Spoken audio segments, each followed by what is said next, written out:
Mighty StormGuard AERO Beam Wiper Blades are a premium addition to any vehicle. This brief video will take you step by step through their installation on vehicles with pinch tab and pinch tab button wiper arms. First, remove the pre-attached adapter by pinching the tab on both sides of the adapter. Slide the adapter backwards until it unlocks from the wiper blade.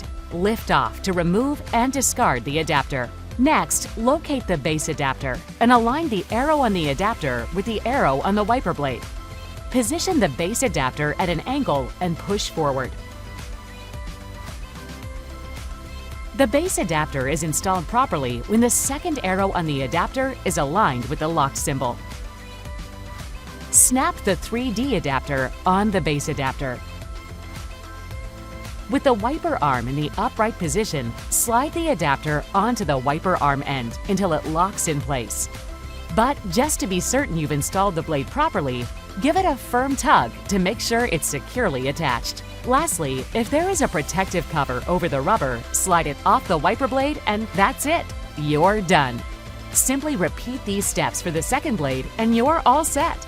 Ready to easily wipe away the elements with your new Mighty StormGuard AERO wiper blades.